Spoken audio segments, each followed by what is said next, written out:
Komando Militer Daerah Iskandar Muda menyambut kedatangan Pangdam Iskandar Muda Majen TNI Moh Fahrudin dan istri dengan tradisi perang pora. Penerimaan warga baru sebagai tanda penghormatan ini juga berlangsung di halaman Makodam Iskandar Muda, Banda Aceh pagi tadi.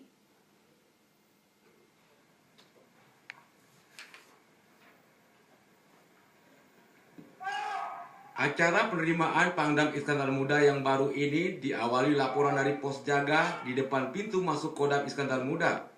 Selanjutnya, Pangdam Iskandar Muda Majen TNI Muhammad Fahrudin beserta istri disambut menggunakan tradisi pedang pora dan diiringi lagu ucapan selamat datang yang dinyanyikan oleh prajurit Kodam Iskandar Muda.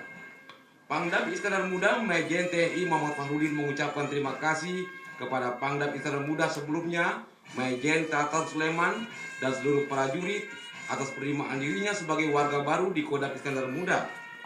Dengan jabatan yang diemban, ia berjanji akan memegang amanat tugas sebaik mungkin sebagai Pangdam Iskandar Muda. Keinginannya, prajurit Kodam Iskandar Muda kuat, hebat, profesional, mencintai dan dicintai rakyat. Apalagi dihadapkan pada musibah banjir di Aceh Tenggara, ia perintahkan anggotanya ke sana, termasuk di Gayo Luas untuk membantu masyarakat. Jadi kita bersama-sama dengan rakyat bagaimana untuk membantu Pemda di Aceh biar lebih baik dan lebih baik ke depan. Itu kira-kira. Dan saya sendiri punya kebanggaan sendiri. Saya sebagian karir saya di Aceh.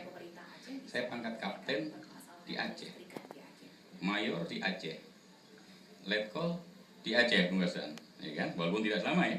Kolonel juga di Aceh. Itu ya. Kemudian Brigjen kemarin kan sedang di Aceh, sekarang di Aceh lagi. Nah, berarti orang Aceh. Anak saya lahir di Aceh. Kampung saya Lampineng, gitu kan? Jadi kita sebenarnya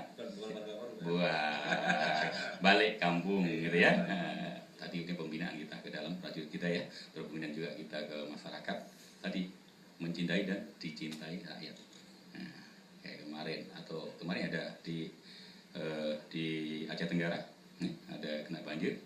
Kita sangat prihatin, anggota kita kerahkan semua ke sana, termasuk dari Gayo Luas. Kemarin juga ada di Aceh, saya, nah gitu kan, udah kita kerahkan. Itu bentuk salah satu contoh bentuk janji kita menjadi rakyat, sehingga membantu masyarakat semua. Ya. Setelah tradisi pedang pora, Pangdam juga akan mengikuti serangkaian kegiatan, yakni pengukuhan penerimaan warga baru Kodam Iskandar Muda di Balai Teguh Umar. Pada 10 April lalu, Majen TNI Muhammad Fahrudin dilantik dan menerima jabatan Pangdam Iskandar Muda dari Majen TNI Tatan Sulaiman. Setelah terima jabatan berdasarkan keputusan Panglima TNI dan perintah kasar. Tim Liputan TVRI melaporkan dari Banda Aceh.